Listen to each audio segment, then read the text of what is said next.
ang nakaraan sa Voltes 5 Legacy.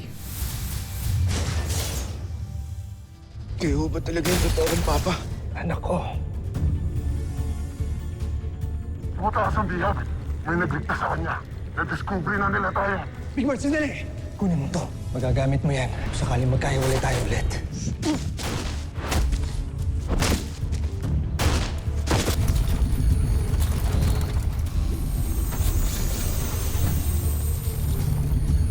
Nakita ko na po si Papa. Ito po, binigay sa akin ni Papa to bago siya mabawi ng mga kalaban. Kami nang bahala mag-decode dito. Ang homesack na Rodka at si Dr. Ned Armstrong ay iisa. Kaya pala malakas ang depensa ng Terra Air 2. Laking gulat na lang siguro ni Prinsipe Santos pag nalaman niya na may mga kapatid pa siyang iba. Wag! Ilihim mo ito sa kanya, Joel. At itago mo rin sa kanya na buhay pa ang kanyang ama. Thunder Missiles! Buti naman, bumalik ka. Ano pa hinihintay natin? Let's vote!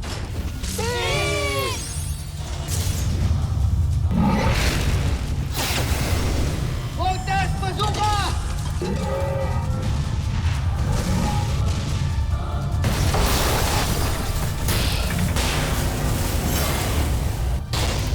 Laser Sword!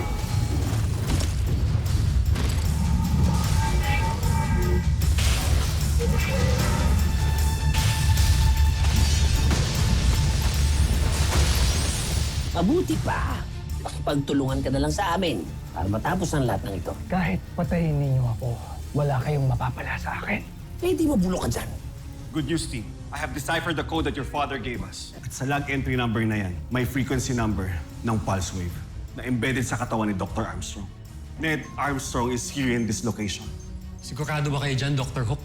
Baka mamaya di ko i-attrap na naman yan. Huwag kang sumama kung ayaw mo. Alright, team. Let's go find Papa.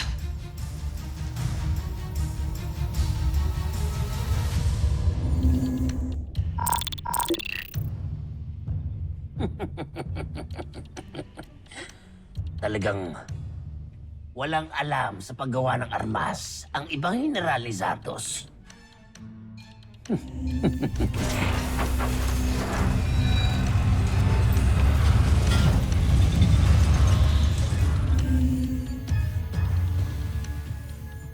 Palalakasin kita.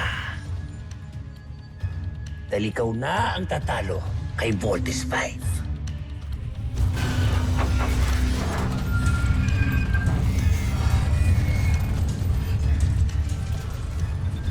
Soldier,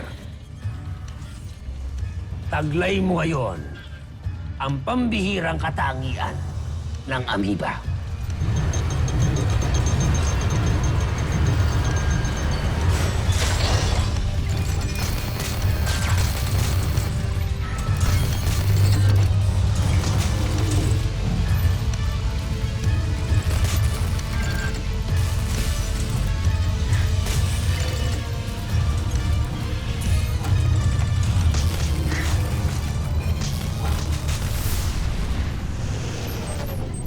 So guys, lumalakas yung signal dito. Kuya, natutuwa ako kasi sumama ka sa amin. Naniniwala ka na ba na si Papa talaga yung nakita ko? Alam mo, Big Bird, daming beses tayong niloko ng mga kalaban. Ayoko na magpaisa pa. But at the back of my head, gusto kong maniwala na nandiyan talaga si Papa eh. Huwag kang mag-alala, kuya. Pag nakita mo siya, mawawala lahat ng doubts mo. Sana nga, siya talaga si Papa. Let's just hope for the best, guys. Kaya susubukan ko na ngayon ang iyong lakas.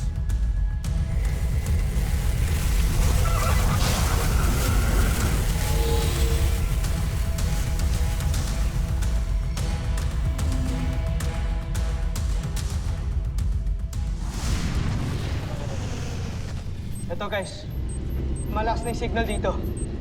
Malapit na tayo sa location. Kung malakas yung pulse na ibig sabihin, posible rin na malapit na yung kalaban sa atin. General, Ano kailangan mo? namataan namin ang 4 na Voltes 5 na malapit sa ating pinagtataguan. At may nadiskubre tayong kaming sinyales na tila hinahanap nila. Saan nanggagaling ang sinyalis na yan? Malamang, si Rotgar ang may pakana niyan. Gumawa siya ng paraan para matunton ng mga kalaban natin ang lokasyon natin. Bantayan mo yan. Ikaw, sumunod ka sa akin. May solusyon ako.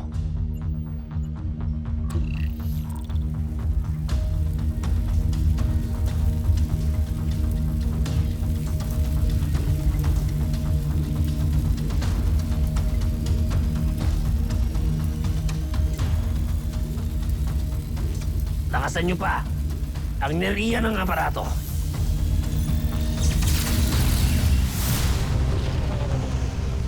Teka. May signal? Dr. Juan, nadadetect mo ba yung wave? Negative, Little John. Guys, hindi rin namin madetect yung wave. Dr. Hope, the wave transmission from the camp suddenly stopped. Hindi na ho namin makita yung signal eh. Kahit sa amin, nawala rin ang pulse wave. I don't understand why.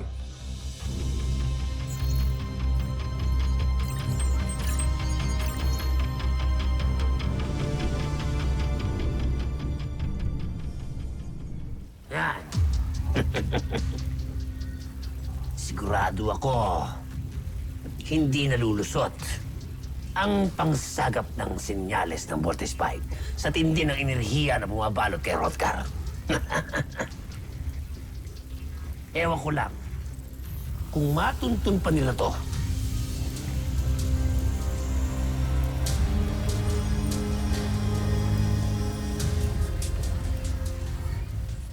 You better go back here, Steve. No, Doctor. Kung nawala yung signal, ibig sabihin nakita kami ng mga kalaban. Therefore, nandito lang sila. Which is dangerous, lalo na hindi kayo kumpleto. Sige na, bumalik na kayo, tsaka na lang natin pag-usapan kung anong sunod ninyong gagawin. No, Doctor. Itutuloy namin yung paghahanap kay Papa. Big Bert, pwede ba huwag niyong matigas ang ulo niyo? Armstrong Brothers! Jamie, do you read me? Mark, where are you going? Susundan ko po sila, Dr. Hook. Baka mamaya mapano pa si Jamie. Mark, wait!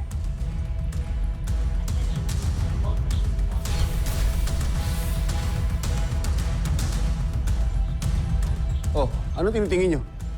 Go back to work! Move it!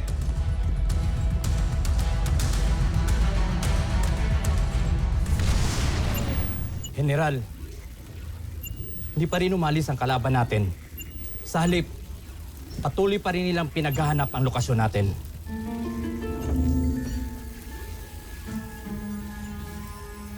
talagang sinusubukan nila ang pasensya ko.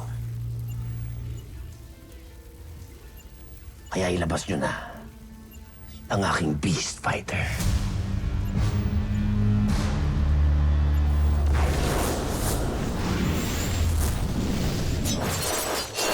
Beast Fighter detected!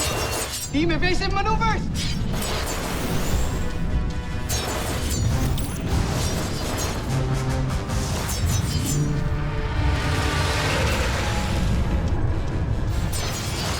Mukhang yan yung kalaban natin earlier. Mas lumaki siya.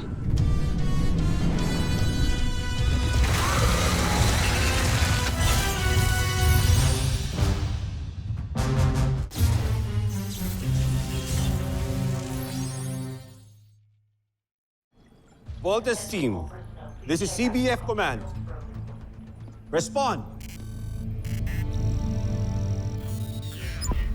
Damn it! Mga sutil talaga eh. Hindi ka sasagutin ng mga yan.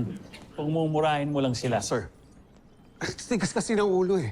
I told them to come back. Pero tinuloy pa rin nila yung paghahanap kay Dr. Armstrong kahit alam naman nila delikado na. Cut them some slack, Dr. Hook. They're not just good soldiers. Mababait din silang mga bata. Their hearts are in the right place.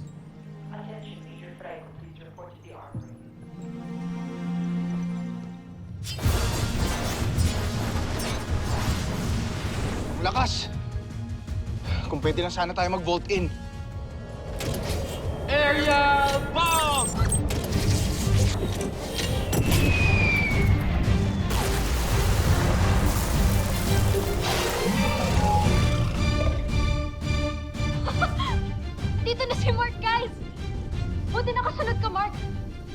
Matitiis ba naman kita? Nakuha mo pa talaga mambola, ah. O dahil nandito na si Mark, alam nyo nang gagawin. Let's rock!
Naging isa siya?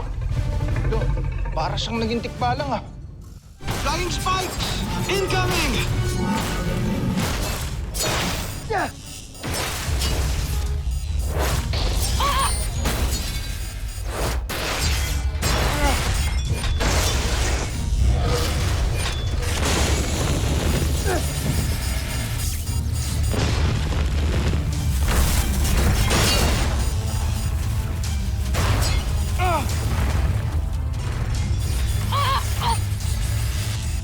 Bakit ba ang hilig nila tayong ipako sa lupa?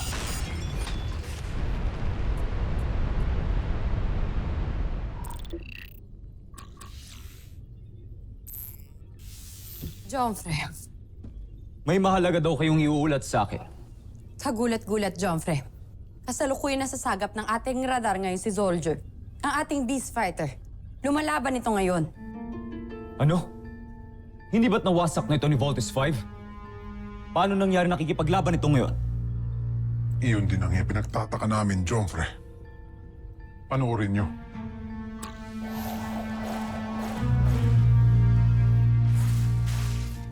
Kamangha-mangha. Winawasak ni Soldier si Voltes 5. Ngunit paano nangyari ito? Wala kaming kinalaman, Jomfre. Hindi kami kikilos ng walang basbas ninyo.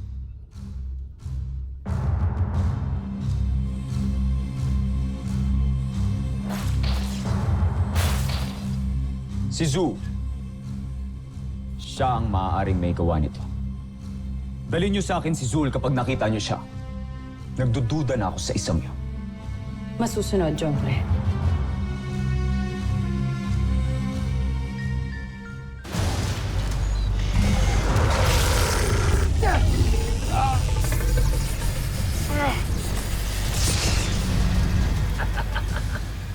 Sige, soldier!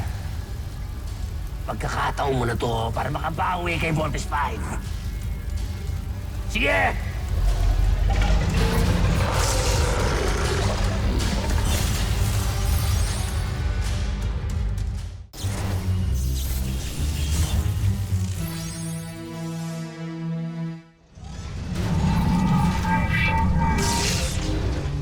Kapin down tayo!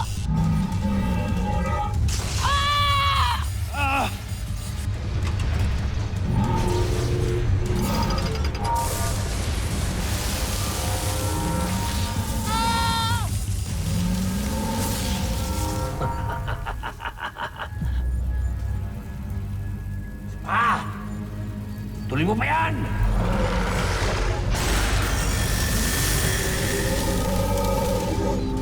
Mark, okay ka lang? Huwag niyo na ako isipin, Steve. Basta pilitin yung mga tayo. Can't even launch any of our weapons! Sumato, kailangan natin makatakas dito sa Beast Fighter na to! Kuya! Yung ultra-electromagnetic beam! Ito na lang yung paraan! Gamitin mo na para hindi na tayo mapuruan ng tikbalang na yan! Ultra-electromagnetic beam! You have to break free! Little John, divert all power to arms. We need to break free.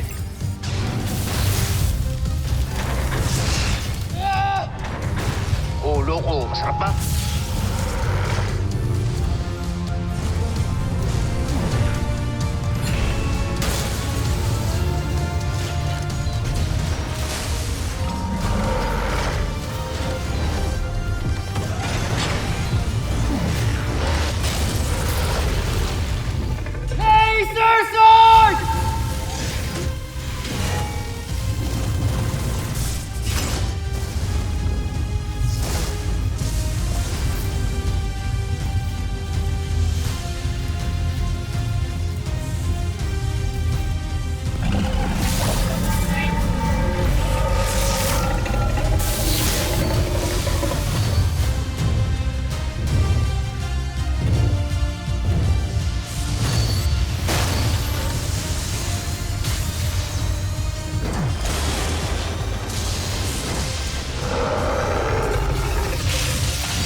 Talo na naman ako kay Voltes 5. Pinahiya niyo na naman ako!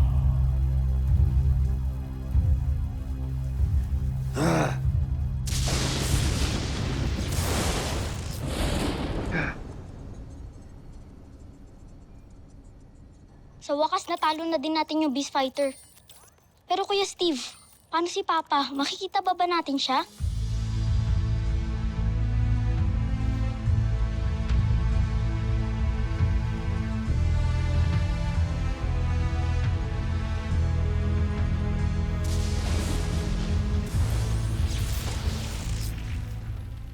General Zul, may impormasyon kaming nakalap. Naghahanap ka na ng mga kawal ni Prinsipe Zardos.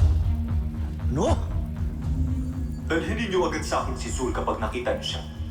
Nagtutuda na ako sa isang yun. Baka kailangan kong bumalik muna ka na Santos. Siguraduhin niyo lang. Hindi makakatakas si Rodgar sa aparatong yan. At lakasan niyo pa ang inariya. Masusunod, General.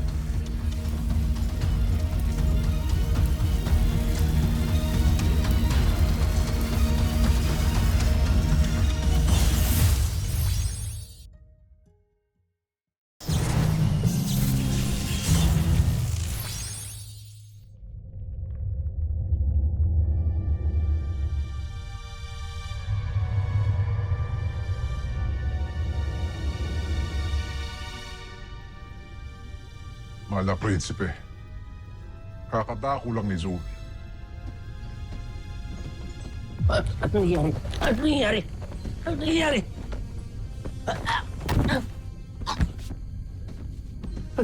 Akala mo siguro hindi ko matutuklasan ng mga kalokohan mo, Zul. Hayaan niyo po ako magpaliwanag. Hindi ko kailangan ng paliwanag! Sumaba ka sa laban ng walang pahintulot ko. Sino ka ba sa inaakala mo, ha? Kaya pala nawala ka? Nagsarili ka na? Pero talunan ka pa rin. Nang dahil sa pagmamagaling mo, Mapapahiya na naman ako sa ating emperador! Patawarin niyo ako, Jompre. Hindi na po mauulit. Hindi sapat ang pagmamakaawa mo. Dapat sa'yo magtanda. Draco, alam mo ang gagawin sa nagmamagaling na ito. Pero, igapos to. Prinsipe. Mahal kong Prinsipe. Maawa po kayo sa akin. Maawa kayo sa akin. Maawa kayo sa akin.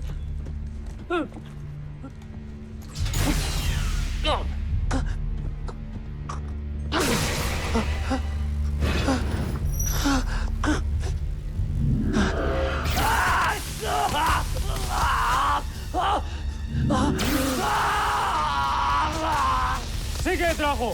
Huwag mong titigilan niya!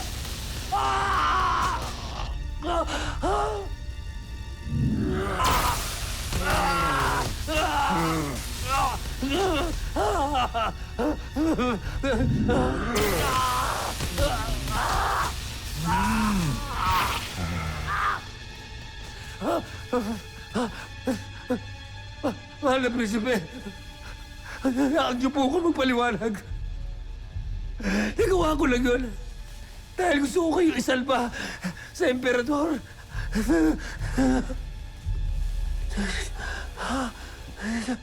Ano yun?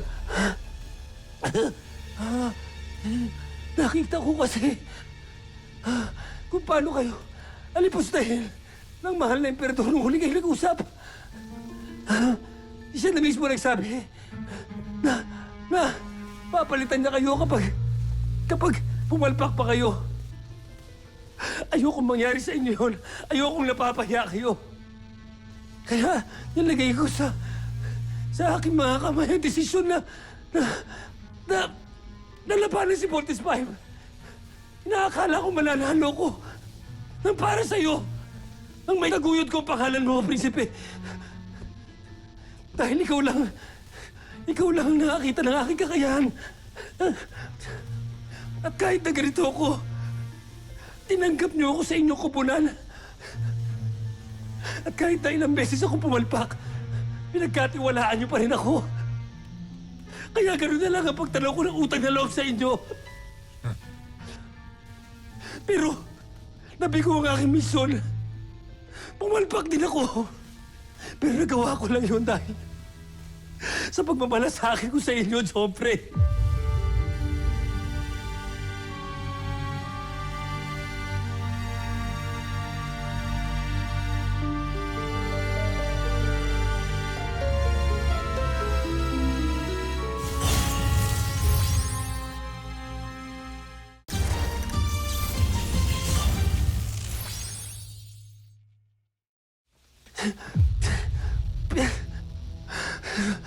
Pwede ba?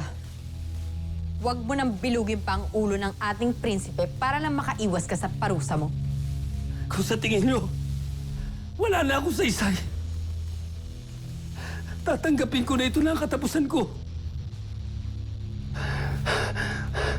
Sige, General Draco.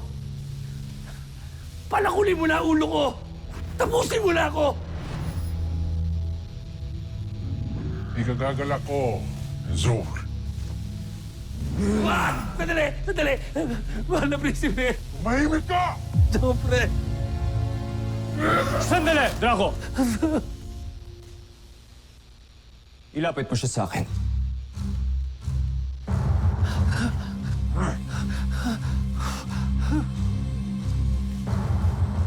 Patayin ang enerhiya.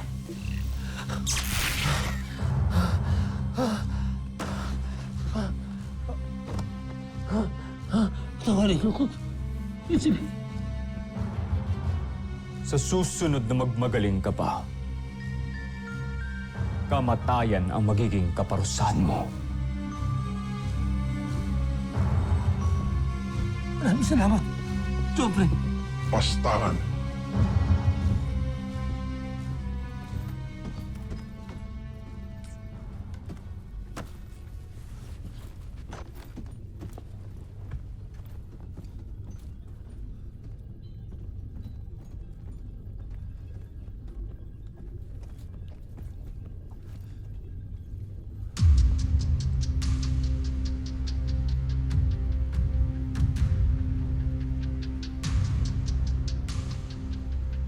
Hindi ko makakalimutan ang ginawa niyo sa akin. Hindi ko kayo mapapatawad.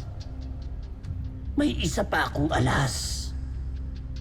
Hindi kailanman malalaman ni Zardos na buhay ang kanyang ama. Pagbabayaran niyo ang kalupitan na ginawa niyo sa akin.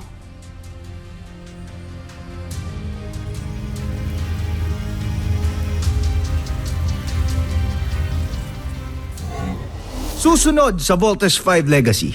Joffrey, kung ako tatanungin niyo, karapat-dapat lang talagang palitan si Santos. Dahil aminin natin, hindi naman niya talaga kayang sakupin ang Terra Air 2.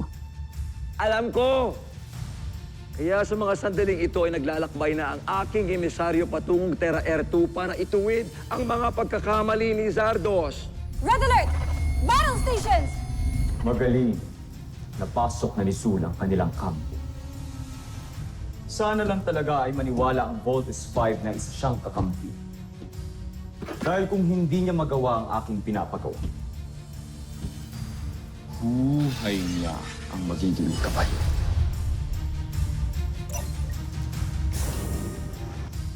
Ano to, Mark? Dinner.